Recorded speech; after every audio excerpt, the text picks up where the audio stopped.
Y'all listen up as I narrate the Vector's tale.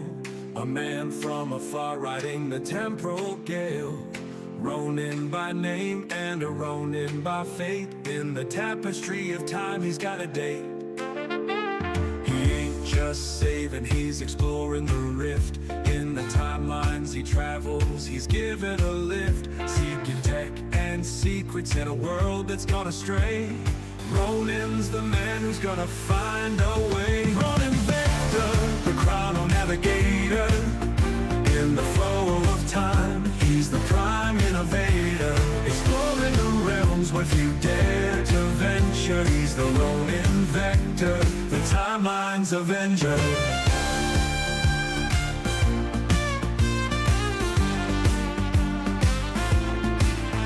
From a future so bright to our present so bleak, he's the silent watcher, the tech he does seek. Not just a savior, but a seeker of lore. Ronin's the key to what we're looking for. Through the ruins and the relics, he's making his mark. A beacon of hope in the timeline so dark. With every secret he finds, every piece he retrieves. He's crafting a future nobody believes.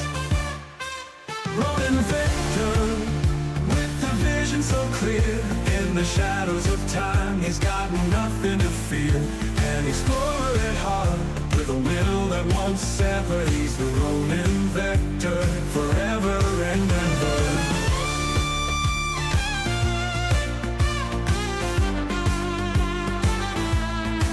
So when you feel the ground shake and the air gets colder, know that Ronin's passing by as the world grows older. In the whispers of time, his legends inscribed. Ronin Vector, the man who defied. Ronin Vector, the chrono navigator.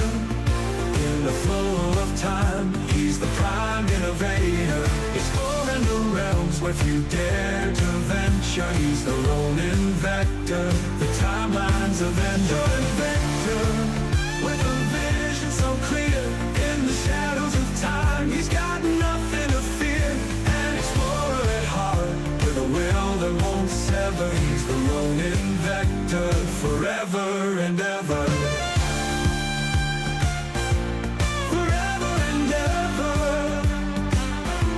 So when you feel the ground shake and the air gets colder, know that Ronin's passing by as the world grows older.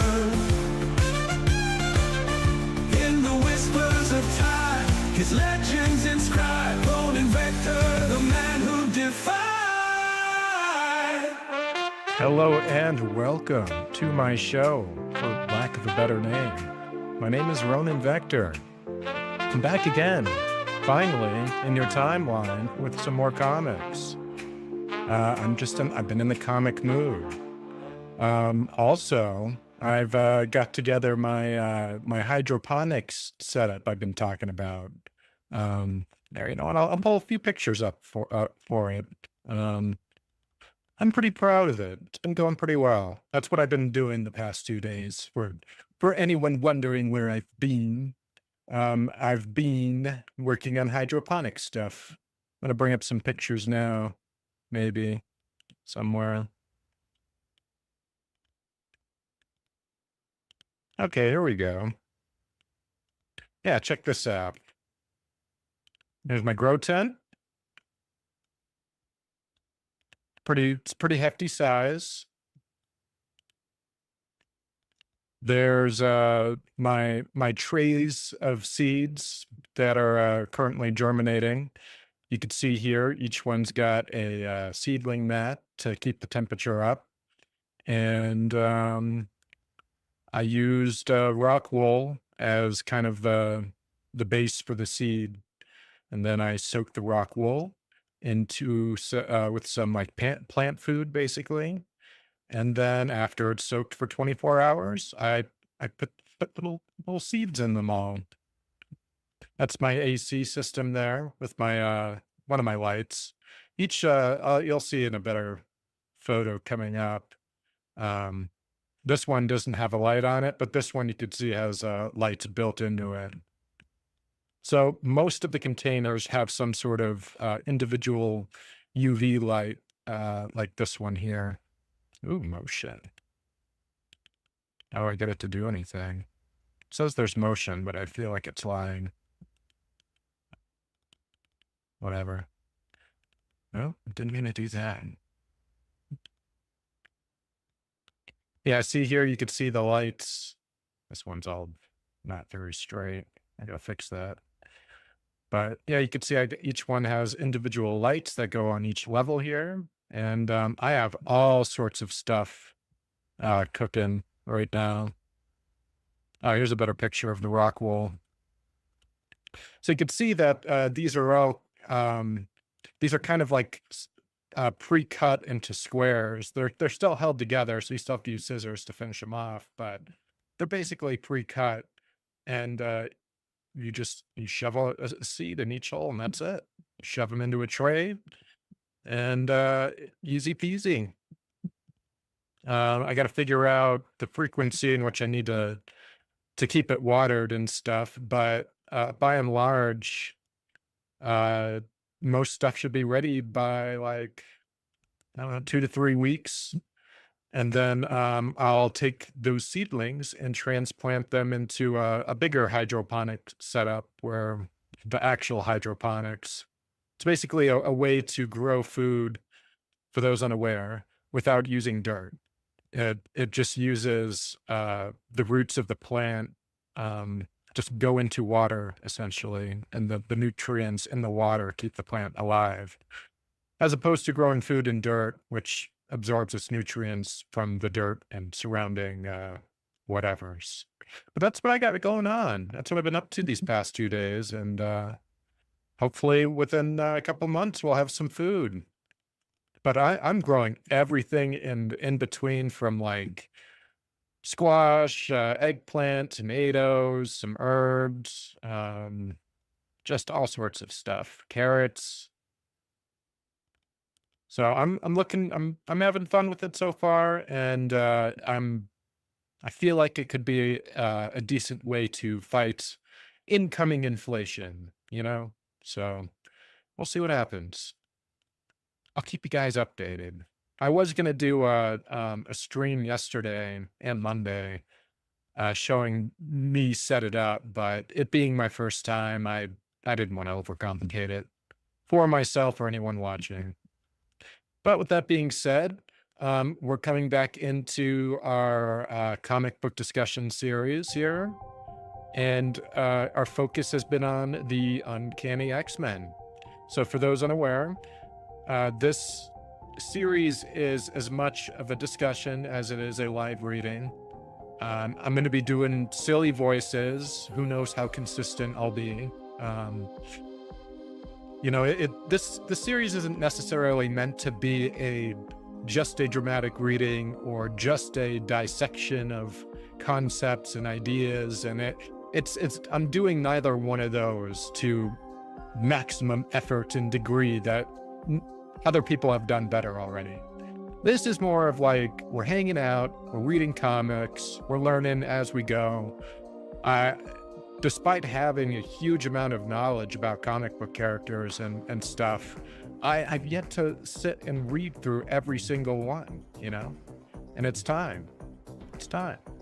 So with that being said, we're getting back into, I guess, dealing with Lucifer. And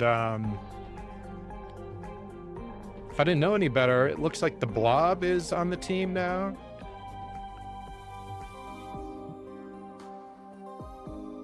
Actually, it looks like 2 new people. So I'm guessing the Blob and that guy from the last No, actually, it's not. It's Unis. Yeah, that's who it is. Unis. He was the guy that could basically repel anything away from him. And I believe it ended with his powers kind of being dissipated.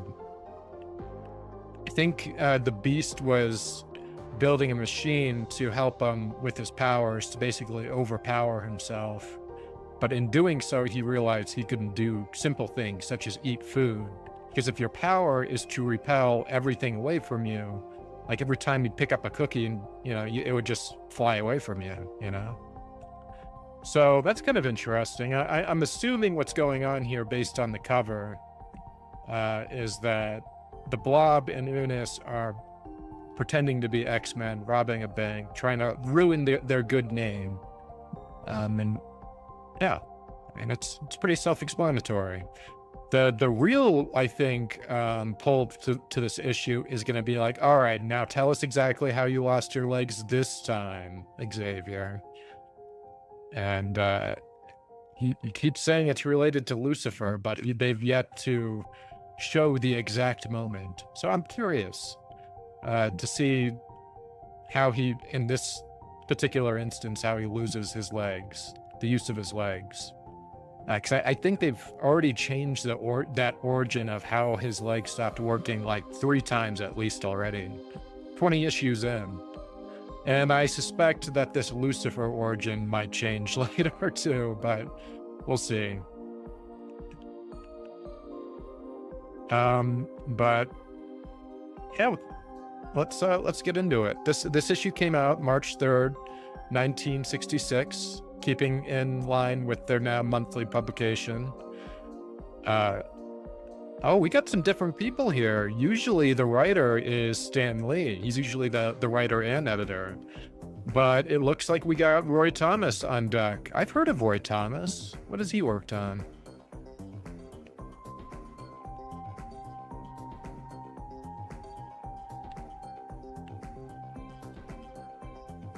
I wonder what he's best known for. Did a Conan the Barbarian adaptation. He is the ex-husband of writer Gene Thomas and husband of writer Dan Thomas. Huh. All right. So we got Roy William Thomas Jr., now part of the X-Men Creative Club here. So Roy Thomas as the writer, Werner Roth, penciler, Dick Ayers, inker, and Artie Simek as the letterer. And of course, as I mentioned before, Stan Lee as the editor. Not much to say other than that, so let's do it. The X-Men. Our title is simply I, Lucifer. Enough said. Featuring the untold story of how Professor X lost the use of his legs. It's such a weird thing to be excited about. Can you imagine if you were disabled and like groups of people were like, how did you lose it? How did you lose it? We're so excited. We want to know the story. I don't know. It's kind of dark. So taking a look at the cover here, we got Cyclops using his power blast against the Blob. I guess it does shit against him. Not sure why the Angel would want to fly in close on the Blob. So he's about to get ragdolled.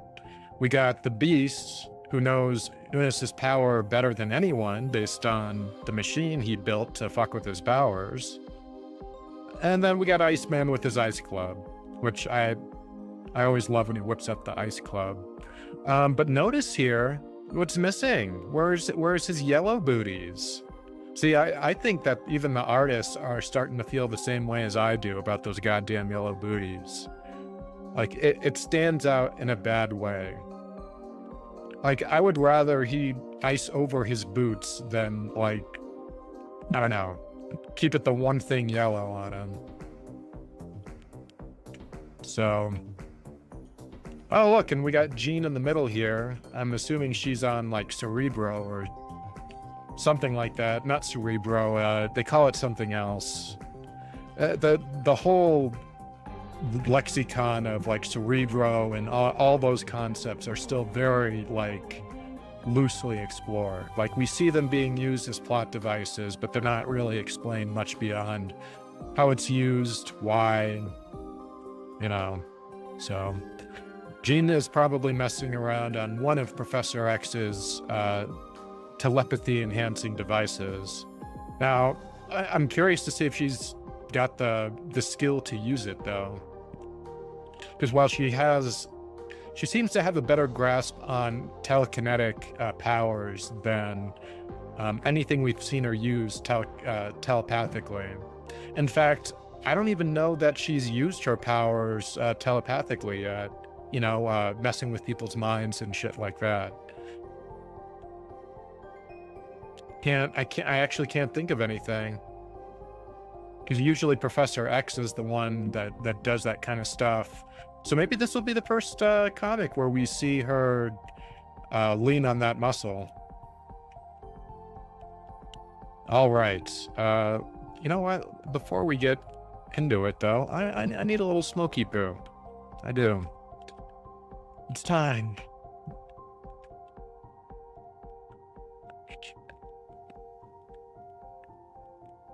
I gotta get the vocal creative juices flowing, as it were.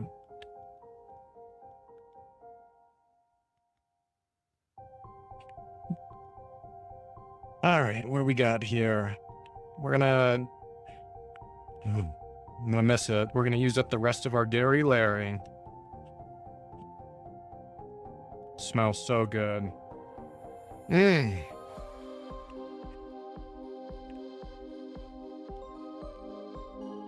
Look at that little slice of beautifulness. Let's see, kind of hard to see.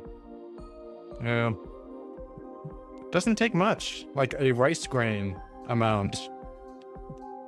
I tell you, if you are a stoner like myself and frugal with your money, concentrates are the way to go, man. Healthier for you. I mean, in relation to like smoking plant matter straight up, Just think about it.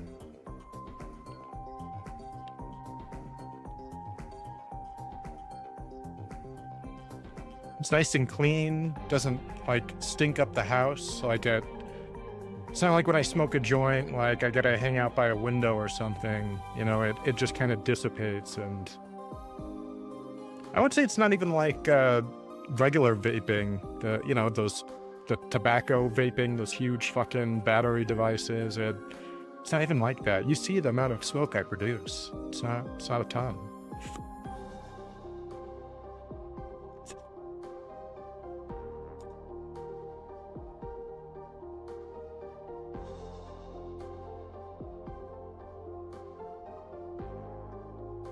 And using an electronic bong with precise temperature control makes it easy. No damn torch. Last thing I want to do when I'm stoned is use a torch,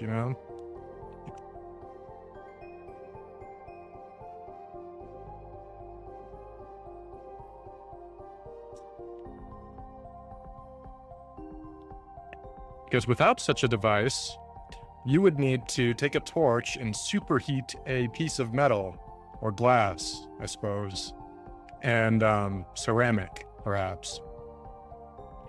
And then wait until you get it to the correct temperature, maybe let it cool down for a second or two. Then you put your drugs in. But with this puppy, you just slap her right in and press a button.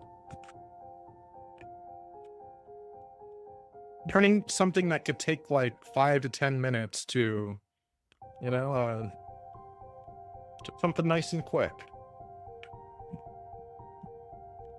I'm a big believer of technology, believe it or not.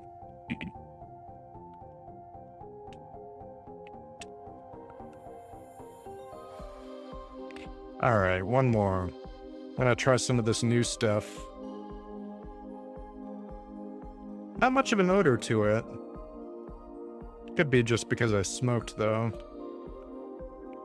My palate is dirty.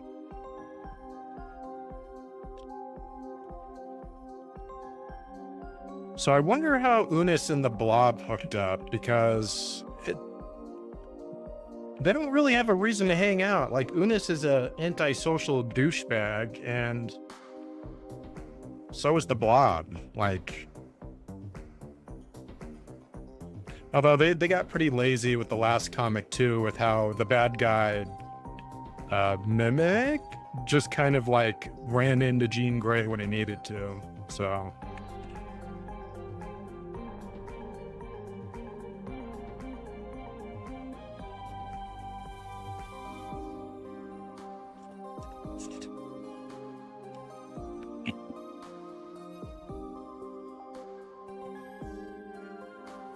Hmm.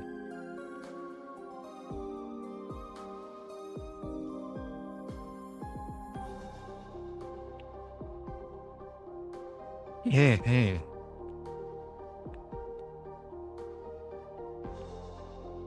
All right. Get some water real quick.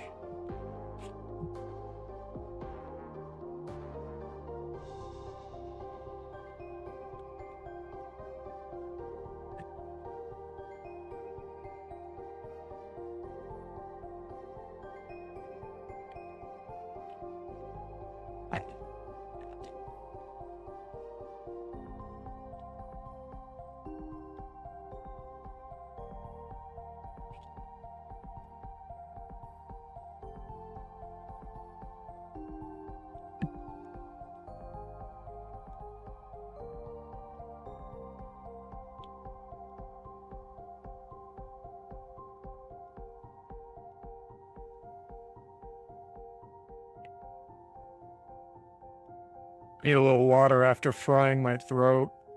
Marijuana. Know how it is.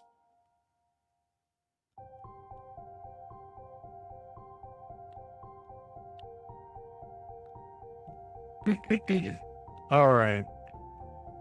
One more sip.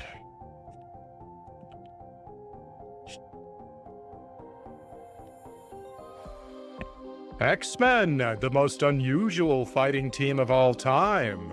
I, Lucifer. A bank robbery at...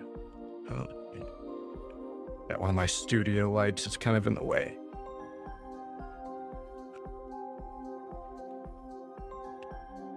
There we go. That's better. A bank robbery itself is a somewhat unusual event, but when the pernicious perpetrators are attired in the garb of the X-Men, the resulting tableau might be considered positively unique. Tableau? Tableauing? The resulting tableauing. Been a hot minute since I've used that word, tableauing. Tableauing. All right? I'm gonna try that whole thing again. A bank robbery itself. A bank robbery itself is a somewhat unusual event, but when the pernicious perpetrators are attired in the garb of X-Men, the resulting tableau might be considered positively unique. Trying to remember what voice I used with Unis. I think I was trying to go with like a alpha male type vibe. All right, all of you, stand back. I can do more damage with this baseball bat than a Homo sapien can with a Sherman tank. I like that they're just fucking smoking, and I'd like to think that they're smoking blunts. Like, the Blob is definitely smoking a blunt right there. It's green. His is white. I mean, they could both be blunts, but... You're the big razzmatazz of this joint, ain't you? Well, you've got exactly 10 seconds to open this vault, or else us X-Men will pull it down around your ears. Or I couldn't open it now even if I wanted to. It has a time lock, and it's set for 10 o'clock. It's a holdup. Why don't the guards do something? They can't have those hoodlums have threatened to harm Mr. Filbert if they move so much as move. Man, what a mouthful. It can't. Those hoodlums have threatened to harm Mr. Filbert if they so much as move. Two new X-Men? I never saw their pictures in the paper. What powers do they have? I don't know, lady, and I'm not gonna rush him to find out. Another Mighty Marvel bullpen surprise. Oh, I like that. They introduced the new writer pretty nicely. It's always nice to get a nice welcome, when you're new to a team. Another Mighty Marvel bullpen surprise, expertly edited by Stan Lee, skillfully scripted by Roy Thomas, perfectly penciled by Jay Devon.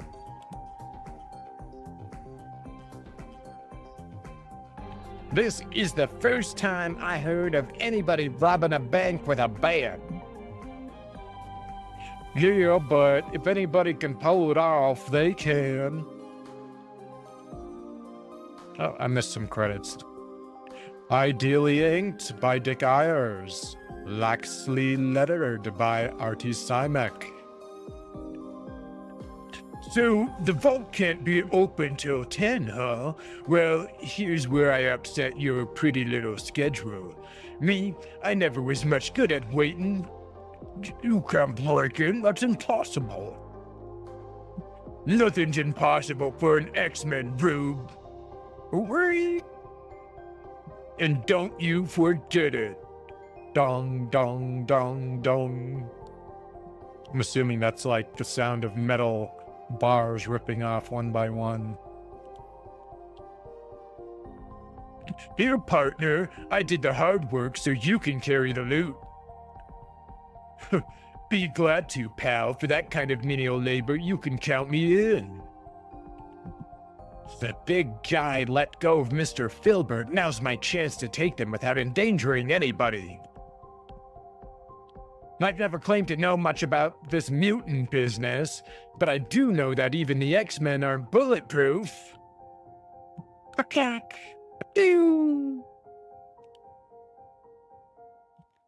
I don't know where you're getting your info, Rube, but I think you better take another look. Thack.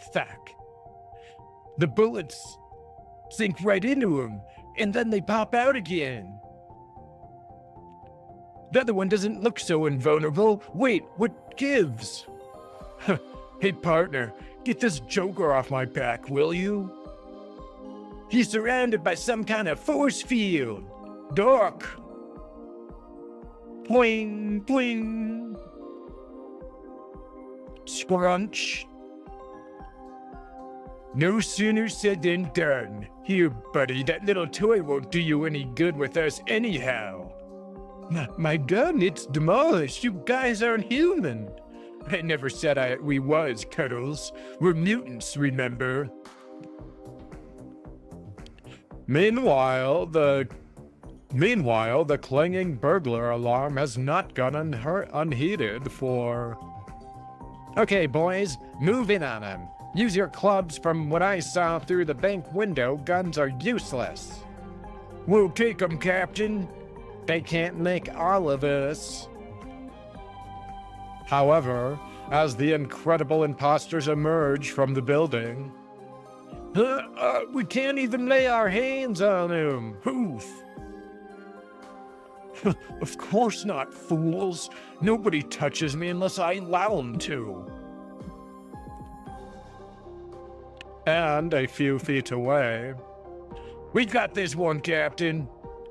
He doesn't have a force field.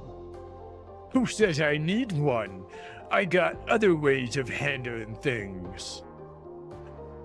You're talking through your hat, mister. We've got enough men around you to corral an elephant.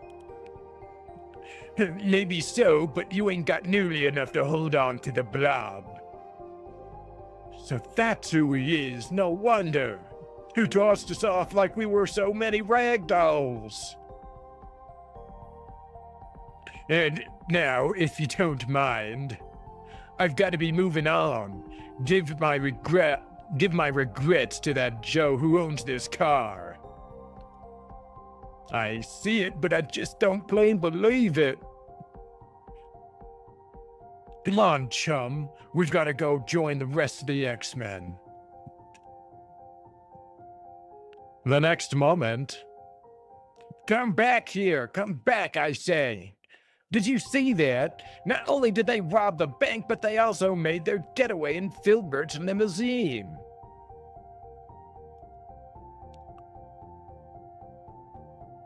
I'll be generous and assume that many vehicles can qualify as a limousine, I guess. Mister, from what I've seen, I'd say we're lucky they were only after money. All right, man, into the car. No matter what happens, we're gonna go catch us some mutants. Fine, but what do we do with them? That self-same instant, a capricious fate would have it, one of the real X-Men just made one of the most difficult decisions of his entire life. There, I've done it. Until this second, I would have never thought I could find the strength. I'm leaving the X-Men. That note I left will explain the reasons, or at least some of them, for how can mere words ever hope to express all that I feel in my heart for Jean? Man, everybody, between Iceman, him, Wolverine, I wonder how many other people are going to fall in love with Jean. I bet fucking Xavier himself. And yet, have I the right to feel this way about her while my eyes make me a threat to all I encounter? That's why I must go. To see if somewhere I can find a doctor who can rid me of the menace of my deadly eye beams. Until that day, the world shall hear no more from the one known as Cyclops. With these thoughts, the tragic form of Scott Summers disappears into the distance. As inside, unaware of his unheralded departure, Genie, what, that book, Genie? Let me get it for you. Don't bother, Warren. Oh, wait, no, that's, Warren. I thought that was, Iceman. Want that book, Genie? Let me get it for you. Don't bother, Warren. You forget, my telekinetic power can bring it down floating to me at will. Hey, group, catch this crazy scene on the boob tube. It'll floor you. Come now, Bobby. Must you persevere in such boisterous exclamations while I'm studying? So gross that he uses his feet for everything. And, like, imagine if he's, like, cooking for you when he gets blue and hairy. Like, he must get hair in his food all the time. Like, constantly. Wait, Hank, Bobby's right. Listen to this. And so, despite the efforts of the authorities, the robbers escaped. There seems to be little doubt that both were members of the mysterious mutant group known as the X-Men. Oh yeah? I doubt it. Quiet, Bobby. Let's make sure we don't miss any of this. It would seem most imperative that we enlighten the professor post-haste.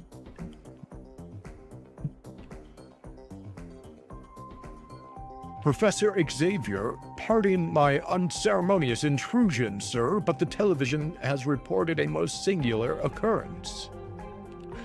I know, Hank. I've already monitored the newscast mentally. In fact, I've telepathically commanded the others to join us as I finish the installation of this new Cerebro. Magneto polished off the old one in X-Men 18. Remember? Stan. I do remember.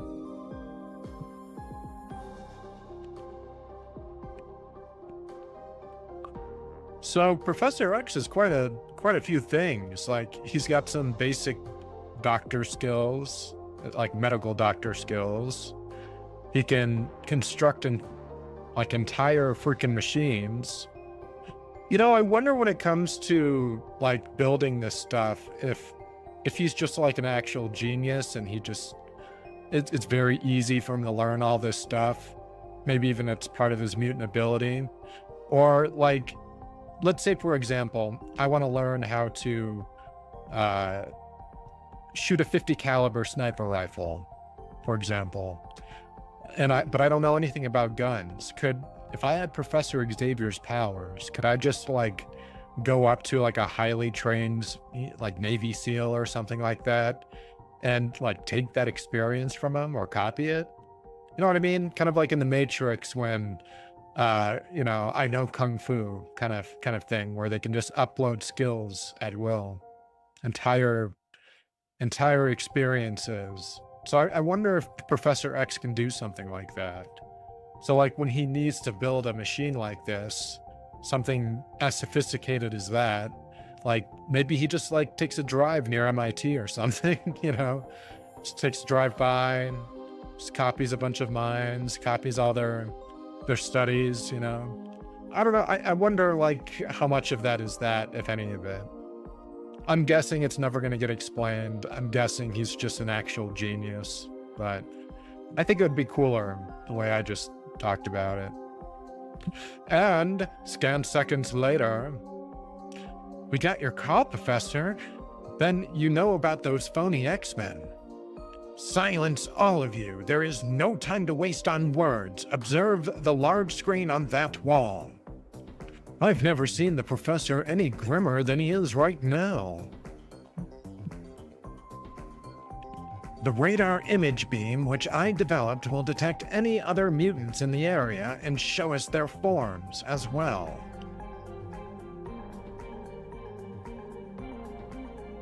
Hey, that one looks familiar. As well he should. It is clear that the massive figure is indeed the Blob, and the other, the machine reveals, is Unis.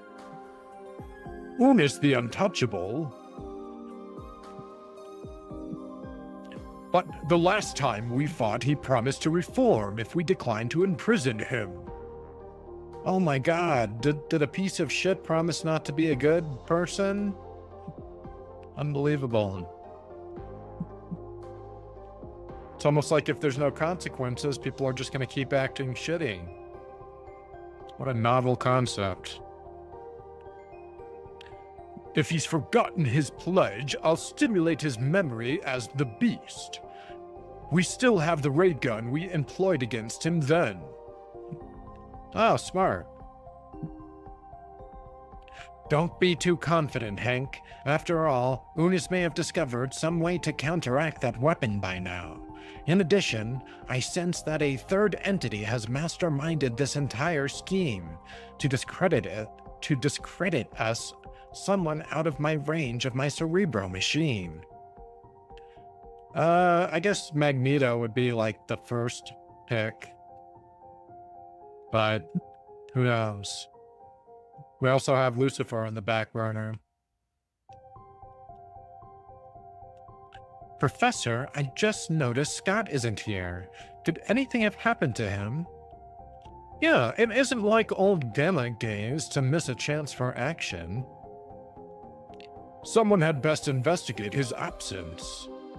I'm on my way there now. I'll find him. 15 seconds later, a breathless Bobby Drake reappears with disturbing news.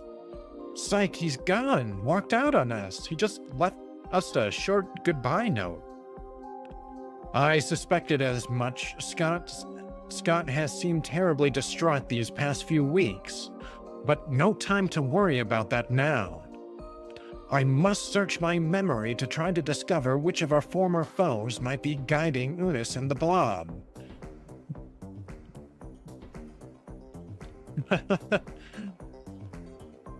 Wouldn't it just be easier to make a list at this point? Vanisher, Juggernaut, Magneto, Sentinels, Mastermind, Submariner. I'd highly doubt that Namor would waste his time even giving a shit about people's opinions, let alone like trying to like discredit somebody or like get the X-Men canceled or some shit. But can you imagine if that was Namor? Like, this is Namor behind it. Who's like, yeah, I just want to get the X-Men canceled. I was bored. I don't know. Just bored. Almost everybody else makes sense. Like, Magneto and the Sentinels, like, would be high on the list. They have no reason to suspect Sentinels after watching it all blow up, but... yeah, because, you know, so any kind of action against mutants inevitably leads support to the Sentinel program. What do they call it? Project Wide Awake or something? It's no use. Our adversary has set up a mental screen. There is one name which eludes me. Eludes you? Are you...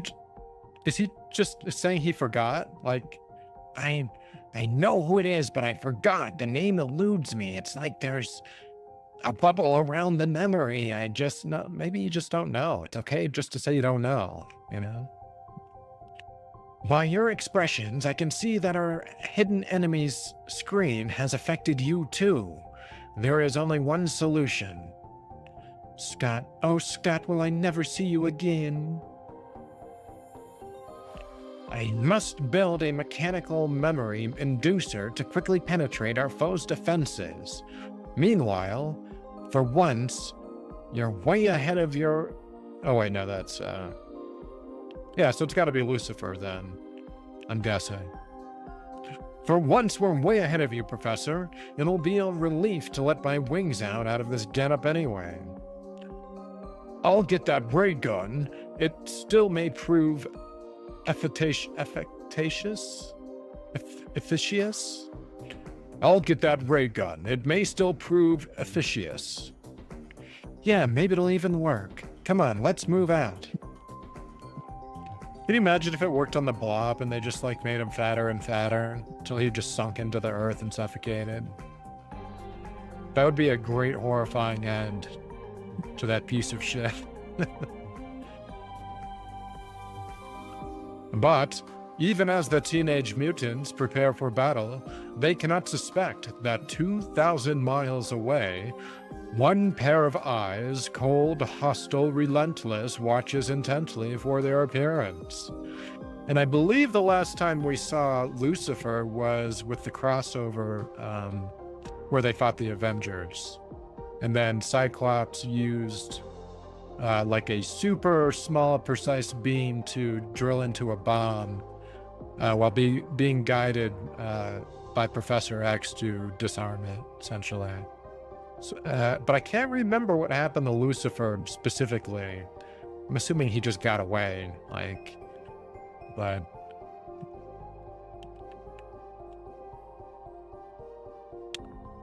oh, I remember the voice I used for this guy.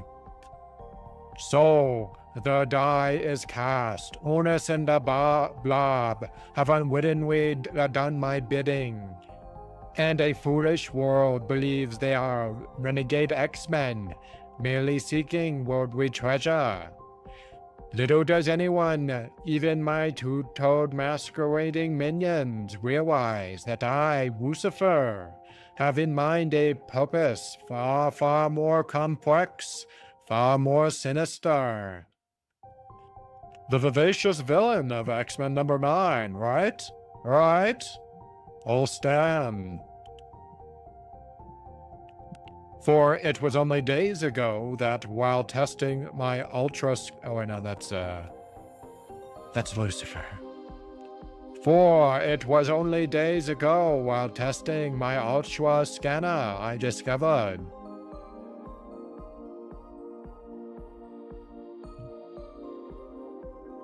Oh, it's a fucking wrestling match between the Blob and Unis. That's cool. Untouchable, huh? When I get through with him, he'll be unmendable. Easy, Blob. I've heard this guy say he's tough. Nobody's tougher than the Blob. I'll teach that brute to bring his circus into the same town where my carny's playing. Ah, so it's like a circus beef. That's actually pretty awesome. Not gonna lie. It's like, that would be like a great wrestling plot line. Like, I come from a rival circus, and I'm gonna put him out of business. you know, like, I'd watch that TV show.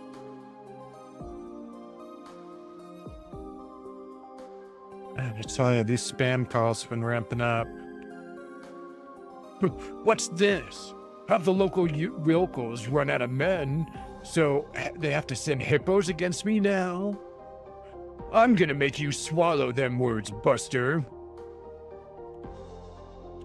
I still don't know what voice I want to land on with Unis. Maybe I'll give him like a Napoleon Dynamite type voice.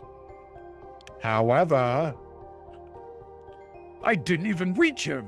He's protected by some kind of invisible shield. But there's nothing I can't smash through, leastways not till now. You blundering fatso. Now do you see why they call me the Untouchable?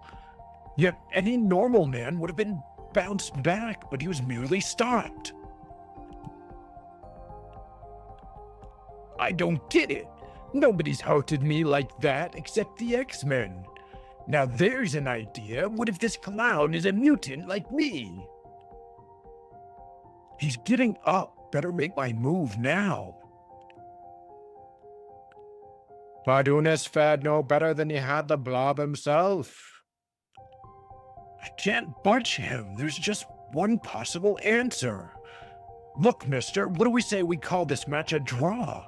I've got something I want to talk to you about later. You took the words out of my mouth. Come over to my carny in an hour, and don't forget that $100. And so soon afterward, the two Homo superiors met again, little realizing it was I, Lucifer, who had planted the idea in their minds. Then I was right. You are a mutant, just like me. I sensed it somehow. You and me both, chum, so how's about a cup of coffee while we see what else we got in common? Before long, inside the blob's chihuahua. Then it's settled. Since we've both got grudges against the X-Men, we'll frame them for our robberies. Right, and when those costume clowns come out to stop us, we'll polish them off once and for all. Now you're talking. I've been waiting a long time for this. Since X-Men number 7, to be exact. Smiley. Who the fuck is Smiley?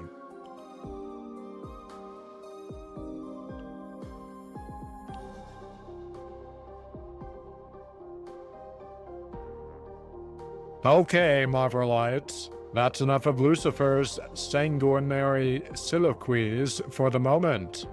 Now, as his human puppets commit their second crime, the eyes of Cyclops are upon them. Come on, brother X-Men. Our club treasury can use this extra loot. I hear you talking, Mac. Two criminals, dressed in the X-Men's uniforms. That bulky one looks like the Blob, and could the other be Unis? Yet, this isn't my affair.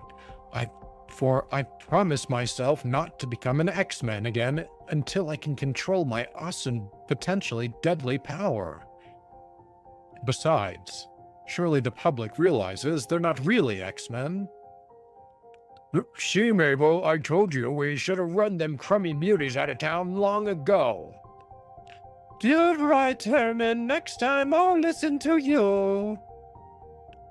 Now we're on to them. So, the crowd has answered my question for me.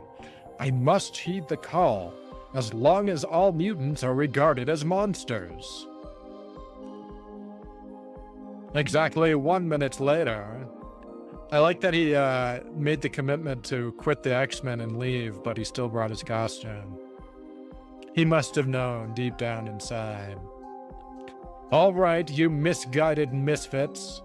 One of the real X-Men is here. Now, which one of you wants to be the first to confess you're both phonies? Phonies? Does that mean that those other two are just imposters? I bet they're all in on it. Hey, look, partner, it's Cyclops. We thought you'd never make it, psych old buddy. Yeah, help us with this money sack, will you, kid? Sure, friend. I'll give you a hand, or perhaps I should just say an eye. I don't dare unleash a blow directly at them until I am certain that they are mutants, who would only be stunned by my power blasts.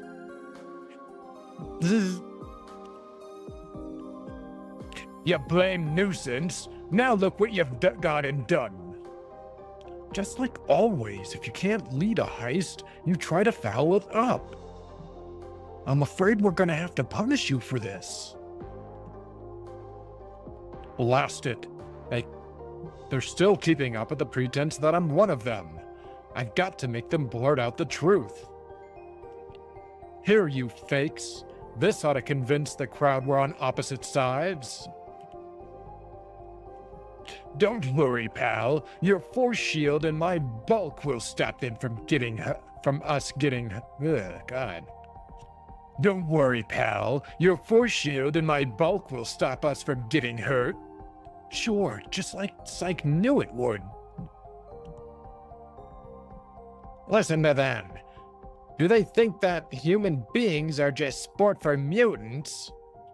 You said it, Pops. Let's rush them together. Yes, if we continue to let them run amok, they may destroy the entire city. Get the youngest first. He looks like the most dangerous.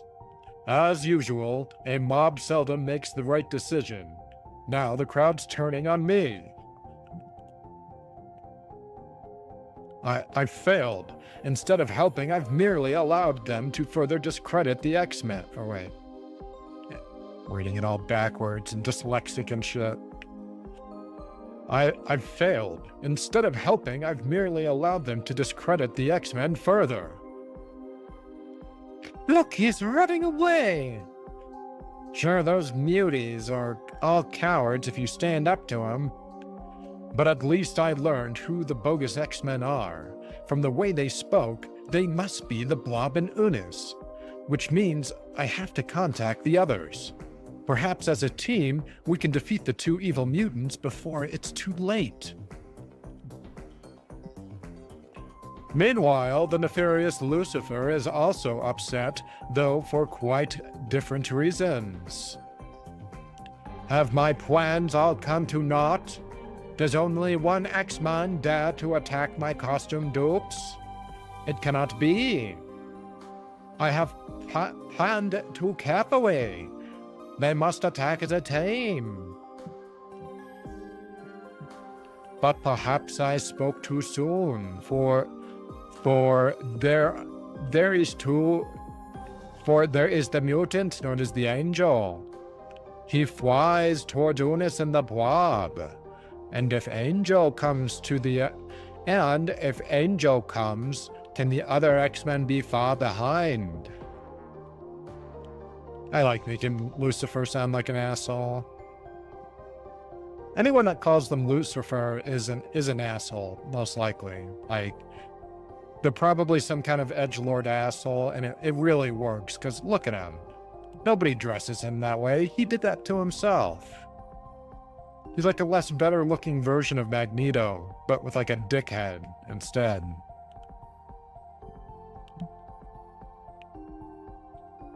He just looks like an asshole. He's well named. The next second, Lucifer's ringing words come true as... Don't forget, group, 'tis the beast who gets first dibs at the two adversaries. You can have them, beastie boy, but I'll be hovering nearby just in case. Holy Hannah, there are 3 more mutants. Well, it's about time you glory boys showed up. We've been waiting for you. Then, armed with the weapon that once before defeated the awesome Unis, the anthropoid X-Men makes his play.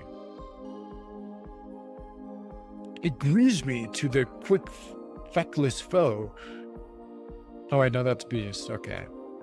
It grieves me to the quick, feckless foe to realize that you have disavowed your pledge of eternal honesty. Now prepare for the consequences of your imprudent act. Quit yakking and fire away, fool. I don't have all day to listen to you. As you will, my friend. One dose of this device and your mutant power will be no longer yours to control.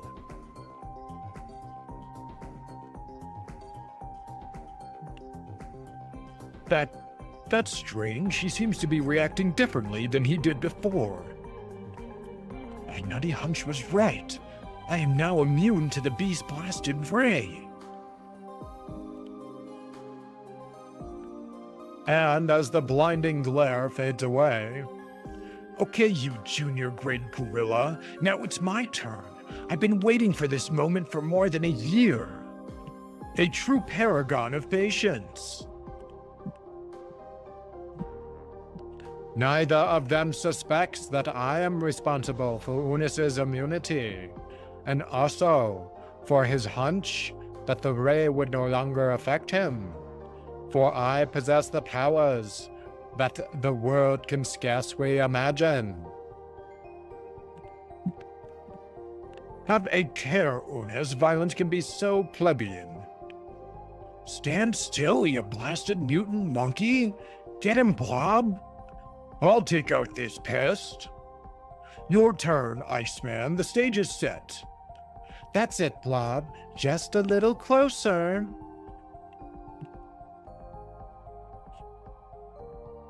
Oof. He made the sidewalk icy. I can't stand up. Oh, this won't stop us for long, you blamed brat. Maybe not, but it'll slow you down anyhow. Suddenly, however, an attack comes from a new quarter. Madam, I beseech you, we're on the same side. Whack! You can't fool us! You muties are all menaces! Yikes! Now what do we do? Meanwhile, what of the high-flying angel? Up here, officer. See the nice birdie? I must divert his attention from Hank and Bobby. Calm down, Angel. Don't force me to fire.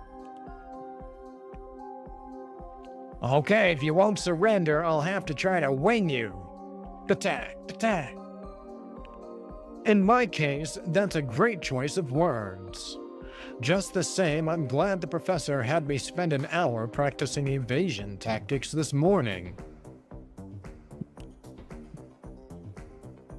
As below, scatter! Here comes the rest of them! You'd better believe it. We'll finish off the beast first, and then this fudgesicle freak. We're sorely beset by friend and foe alike, alas. Beast, look out!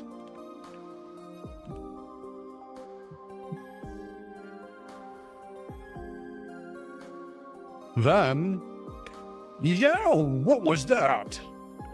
it's Cyclops, he's back. Wait, who is that? Oh no, that's Blob and Unis. Yeah, what was that? It's Cyclops, he's back. Boom. Sight, talk about sights for sore eyes. You showed up just in time. So I see, but we can talk later. Look, it's one of them blasted a hole right through the pavement, and two others fell through it. With your usual perspicality.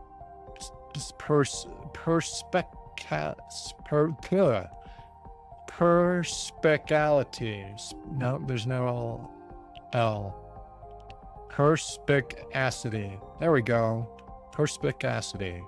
With your usual perspicacity, Cyclops, you've properly evaluated the situation. Let's depart indeed. I suppose you have to appreciate, like, exposing children that are reading to, like, a larger world of vocabulary. Even if he does fucking force it every goddamn time. We landed on a subway train. Oh, wait, no, that's Eunice. We landed on a subway train. I've been ridden out of town on a rail before, but this is ridiculous. Shut up and keep your head down. We'll be back. And you can bet we'll be here to meet them, Smug Stan. Is that really how they... So they're just done for the rest of the comic then, or... Above ground, the bona fide X-Men make a hurried exit. It's great to see some action again, but where have you been, Scotty boy? That's my business, Angel. Say, where's Marvel Girl? She had to stay behind to help the professor. We'll fill you in on the way. Oh, yellow booties are back. It's too much to hope for. Get rid of those shits. While hidden in a lab. So, the one I seek the most still closets himself in secrecy, eh? But Lucifer knows not the meaning of defeat. There are other ways. But then, abruptly... Ah, my mental wave receiver indicates that Professor Xavier has already penetrated my mental screen. He cannot suspect that I desired him to find me, that in locating me, he has now sealed his own doom. Moments later, at a certain point in the great desert of the southwestern portion of the United States, a strange, ominous dome appears from within the very heart of a craggy mesa. Yet no eyes see, and no voice reports this awesome sight, one which may well determine the fate of Earth itself.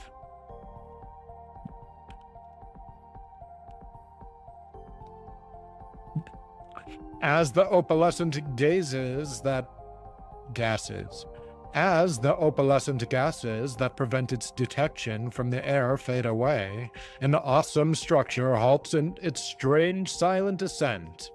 Then, two massive panels part to reveal a gigantic cannon that almost instantly fires a blast of energy into the atmosphere.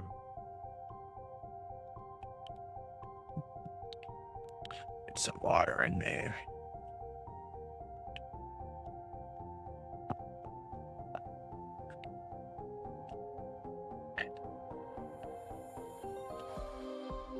And now the time has come.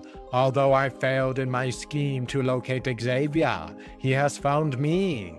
That was his first mistake in dealing with me, and it shall be his last mistake as well. Now, my potent beam will ride back his own mental waves back to their source, back to the professor himself. And then, the first part of my task will be completed. The world will be ours. Who's he talking to? What does he mean by ours? Maybe he's got a partner. At that selfsame instant, a continent away... With this device, I have put my mentally pin... With this device, I have mentally pinpointed our hidden antagonist. So it is he. I should have known. Professor, who is it? Can you tell me?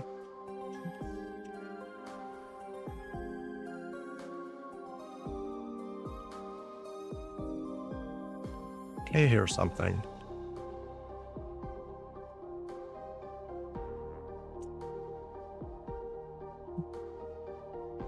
Oh.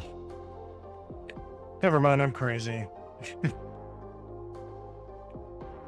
Suddenly, without warning, before the mutant leader can answer the anxious Marvel girl, He's attacking me through my own mind. No time to prepare a defense. My brain, it's on fire. he's got the best, surprise faces. I love it. Then, silence. Professor, what's happened? He's so rigid, so unmoving, it's almost as if... But no, he can't be dead, he just can't be. I must check to see if his heart still beats. Thank heaven, he's still alive, and yet his heartbeat is so slow. He must be continuing to breathe by sheer mental effort, but he cannot move. That is correct, Jean. You must use mental wave amplifier at once. In my mind, I can read his thoughts, but they're faint, distant. I think this is the first time we see her use her mental powers, her telepathy powers. Maybe. Complying with Professor X's urgent command, Jean abruptly discovers...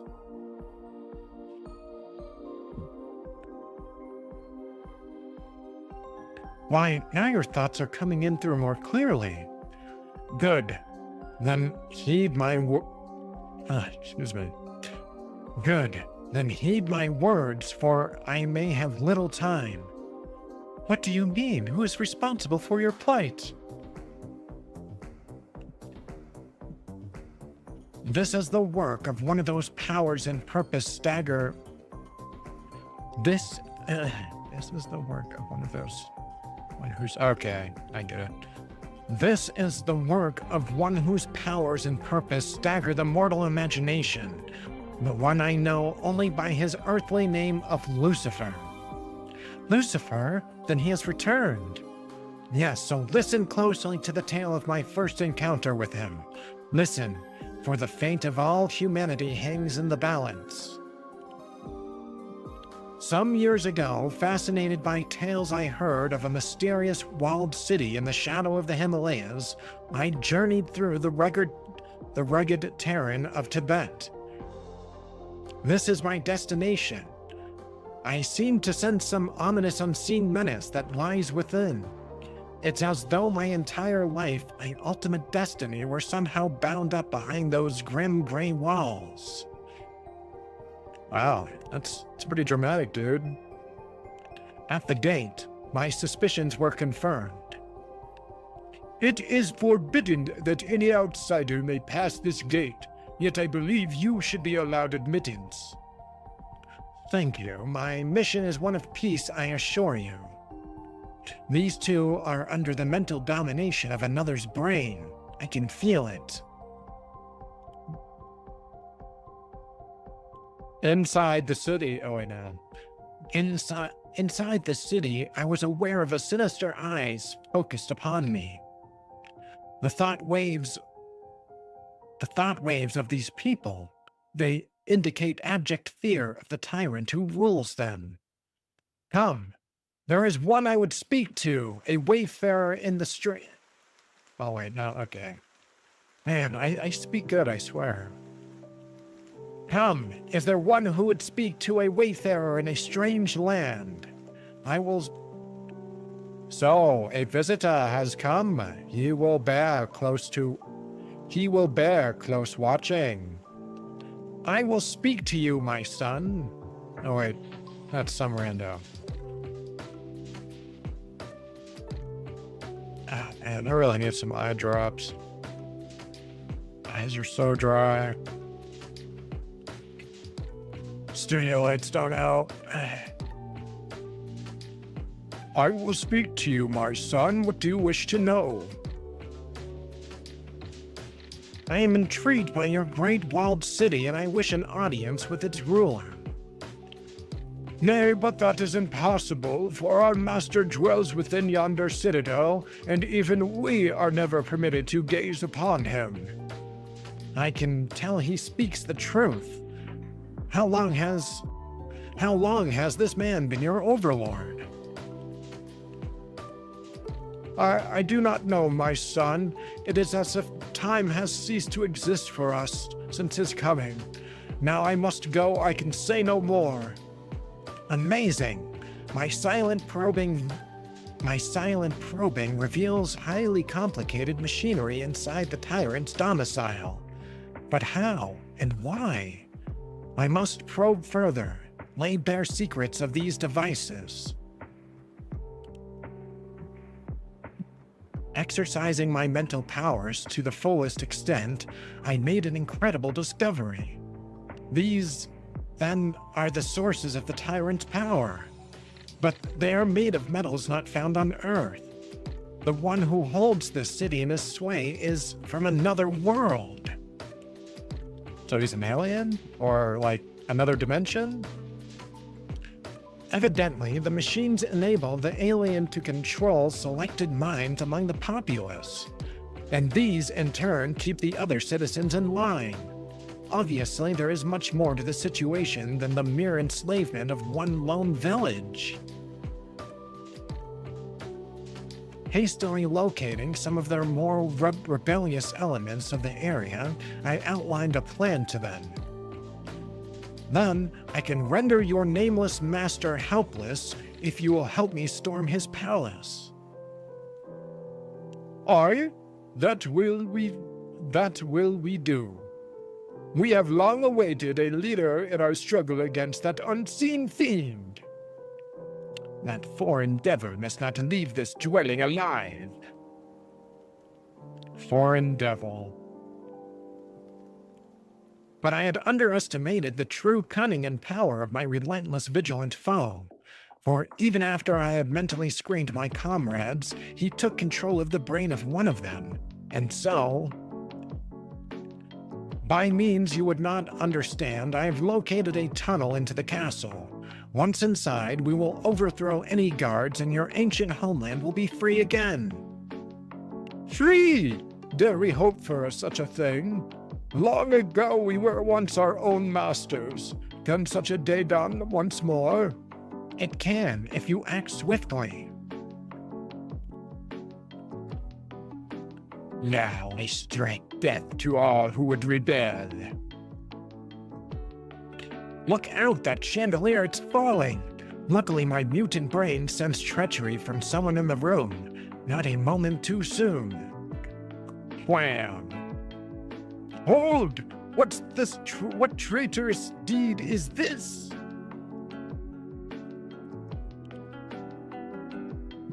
The Master, he knows of our plot against him. By the Eternal! I have the villain. He shall menace us no more. The tyrant must be aware of our plans. Our only chance is to act now. We shall follow you where you lead, outsider. Then come swiftly. Even now, he may be preparing his defenses. I want more X-Men music.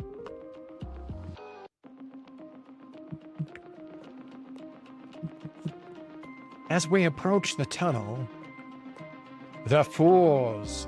They think me ignorant of the corridor beneath this ancient citadel. The merest flick of a switch, and it shall become their tomb. The rumbling, that rumbling, the walls themselves are Wait, oh God, I'm reading that like an asshole. That rumbling, the walls themselves are closing in on us. Nothing can stop them. We followed the stranger to our doom. Sucks to suck. No, don't give up. Keep struggling. There is still a way.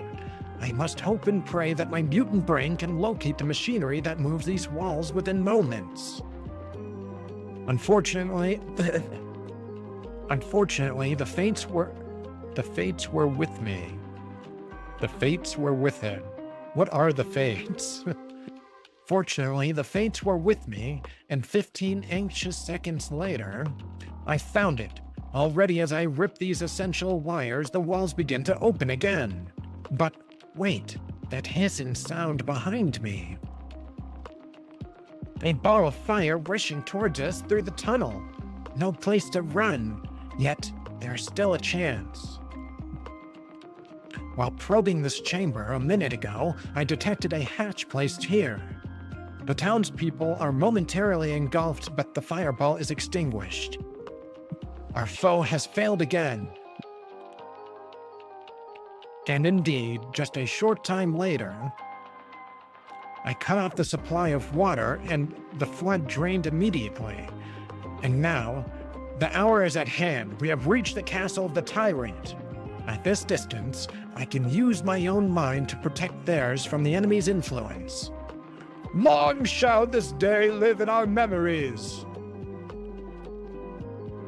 While in another subterranean section of the palace, beep, beep, the intruder is formidable. The intruder is a formidable opponent. Still, he is foredoomed to failure when matched against my superior might. But wait, there's the signal of the Supreme One. The Supreme One. Wow, an even dumber looking guy. I'm gonna make them all sound like assholes. Agent 1, all relay systems record that part of our equipment on Earth is destroyed. What has happened? An uprising among the Earthwings, Supreme One. It shall be quashed. No, take no wish that might prove too fatal to our cause. You have spent enough time in Sector A. A new sanctuary has been readied in Sector B. Proceed there at once. I hear and obey, Supreme One. I shall let these insignificant beings overrun the castle, but the final victory shall be ours. I guess that's what he means by ours. As part of an alien invasion force, I guess? Meanwhile, not far away, I had parted from the main attack force. The people have taken the palace, but their former tyrant still eludes them. It is for the best. They could never fathom the true nature of one so powerful and alien. Still, I must find him, confront him, for I feel all life on Earth may be at stake. Then, rounding a corner, so it is you who have tyrannized this city. Who are you and where are you from? My true purpose you shall never know. But on this planet, I call myself Lucifer. And now that name shall be the final thing you hear. Prepare to die, for daring to oppose that which no mortal can comprehend. That great slab released from above at the touch of a switch. I can't dodge it in time. Pinned beneath the inexorable weight of that massive slab, I heard my tormentor's voice through a mist which seemed to be enveloping my brain. Oh, so you still survive. Live then. Perhaps it is fated that you and I meet again one day. Before my eyes, a moment before I lost consciousness, Lucifer disappeared into the very wall itself. But remember this, it is ever the strong who are meant to rule, and we are the strong. Who did he mean by we? Is he actually the herald of a far greater menace from the stars? Then, as the paralyzing mental mutant concludes his startling narration, bravo! Welcome back. How you do, buddy? Thank you for the applaud. Much appreciated. And is that how you lost the use of your legs years ago? Yes, Gene, and it is another reason why I founded the X-Men. For I knew that one day mankind would have to meet the renewed threat of Lucifer. That's a pretty different reason. Doing good, good. That's a pretty different reason going from, like, defending mankind against mutant threats to, oh yeah, and also an alien invasion.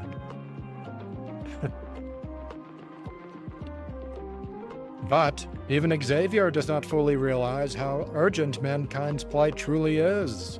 For at this very second, beneath the southwestern desert, it is done. I've conquered the one earthly mind which might have discovered my intentions in time to thwart them. And now the time draws near when my race shall fulfill its mission, its magnificent destiny. I'm so glad he turned out to be an alien, because making him sound like an idiot, it works even better. Like, why is he speaking English to himself on his own base by himself, It's good stuff. In Asia, I managed to extend my sway over an entire city at close range.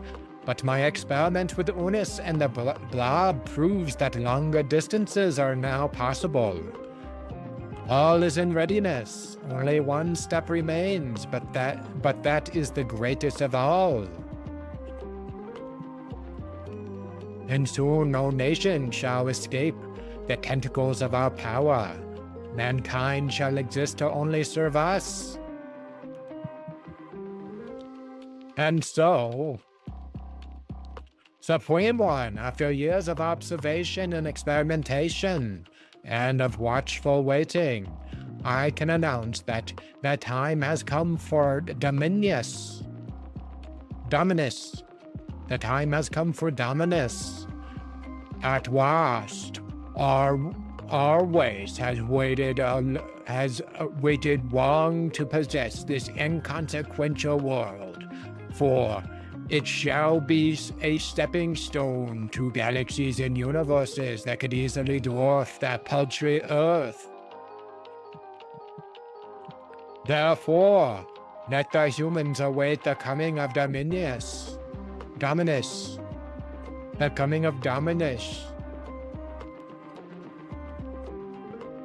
Meanwhile, unaware of the earth-shattering events which have transpired since they left Westchester, the fugitive X-Men prepare to return to their unique school. The fugitive X-Men? Oh yeah, because of the Blob and Unis situation. It's safe to venture out now. If no one sees my white wings, the rest of you are in the clear. Boy, I thought it was never gonna get dark. Don't relax your vigilance, Bobby. Under the circumstances, Cyclops, that seems most superfluous. Superfluous. I could say it. I can do it. Goddamn beast. Give me all these vocabularies. Under the circumstances, Cyclops, that seems superfluous. That seems most superfluous piece of advice. I'm never going to use that word natural. It's never going to happen. Making their way back, the four mutants discover... Marvel Girl, what has happened to the professor? Scott, you've returned, but too late. He was paralyzed by Lucifer. Lucifer? He's returned? What about the professor? Will he pull through? I hope so. He's giving me directions for a beam distorter for the beast to build. A beam distorter for the beast to build. Mouthful.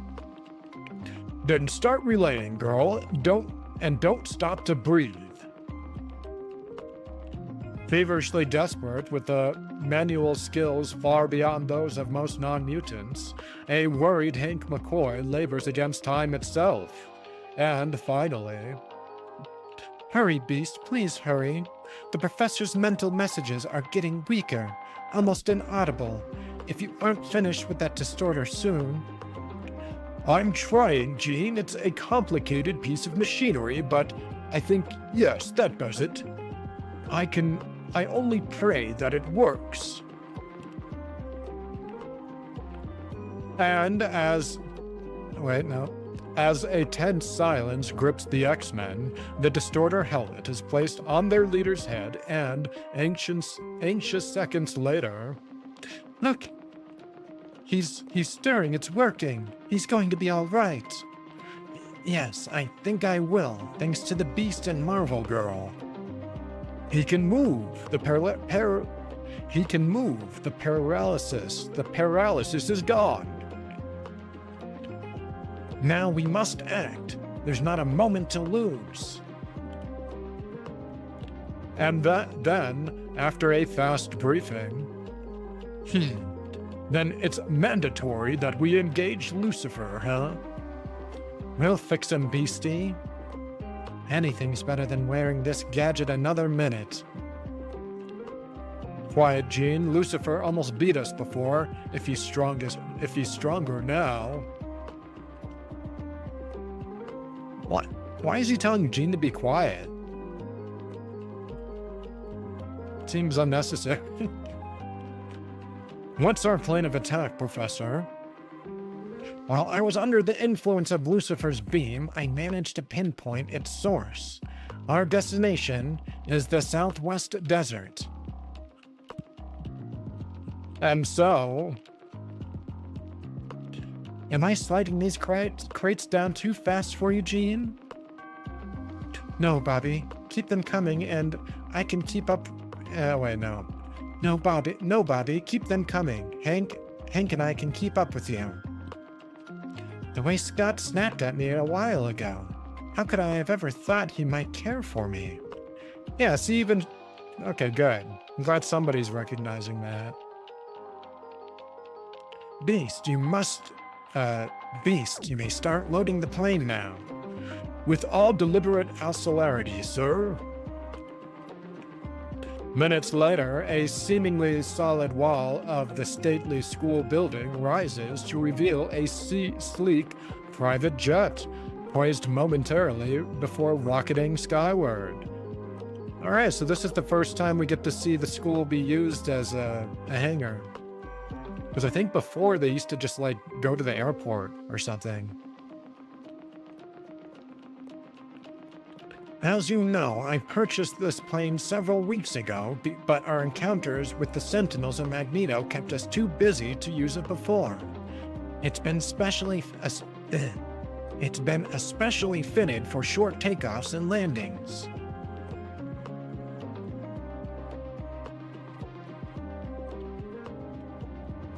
Oh, I guess that was Beast? That's weird. I don't get it. You know it, Beast. I can't wait to get my icy mitts on Lucifer. I don't like having people think that we're crooks. Nor do I, my frigid friend. But more than our reputations are at stake, if I deduce correctly. You're right, Hank. For although we do not know the precise nature of Lucifer's menace to us, it may well be that we six are the Earth's sole hope for survival. This seems like a Call the Avengers scenario, no? Like, let them know, like, oh, yo, this is Professor X. We got this guy named Lucifer and some kind of alien overlord he works for. I don't know. You guys keep a lookout. You know, like, is that so hard? Shit, he could have mentally done it. Just think about it. Like, I'll tell you how to do. Just think. Whatever. Next issue, the startling, sinister secret of Dominus. Or Dominus? Yeah, I'm gonna say Dominus. That's it. Oh boy, is that what he looks like? I'll take a peek. Wow. So he's kind of like just a giant Iron Man ripoff. Alien Iron Man, I guess?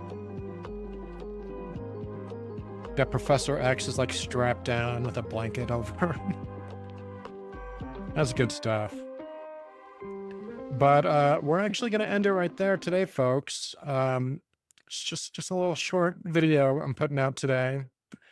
And yeah, so tomorrow we'll pick up with 21 and see what this Dominus business is all about. But hopefully tomorrow we'll get a couple under our belts, you know. Uh, maybe we'll try to get 3 done tomorrow. But whether you watch now or later, wherever you are, whenever you are, hang in there, and I'll see you tomorrow. Yo, Peace. listen up as I narrate the Vector's tale. A man from afar riding the temporal gale. Ronin by name and a Ronin by fate. In the tapestry of time he's got a date. He ain't just saving, he's exploring the rift.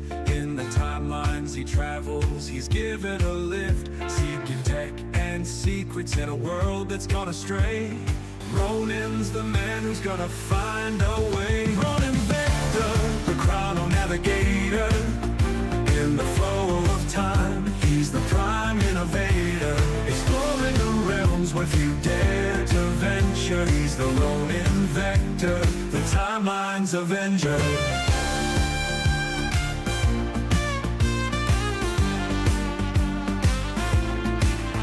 From a future so bright to our present so bleak, he's the silent watcher, the tech he does seek.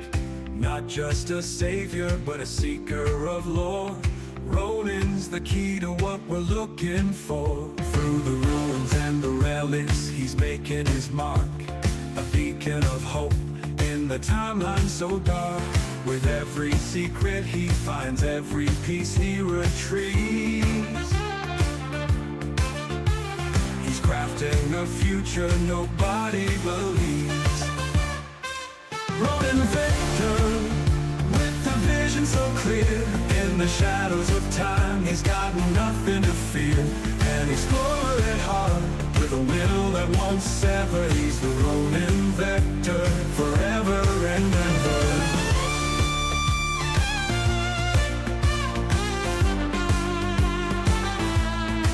So when you feel the ground shake and the air gets colder, know that Ronin's passing by as the world grows older. In the whispers of time, his legends inscribed. Ronin Vector, the man who defied. Ronin Vector, the chrono navigator. In the flow of time, he's the prime innovator. Exploring the realms where few dare to venture. He's the Ronin Vector, the timeline's avenger. Ronin Vector, with a vision so clear. In the shadows of time, he's got nothing to fear. An explorer at heart, with a will that won't sever. He's the Ronin Vector, forever and ever.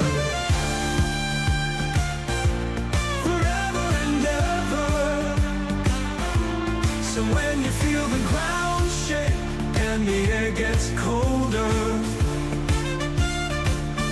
know that Ronin's passing by as the world grows older. In the whispers of time, his legend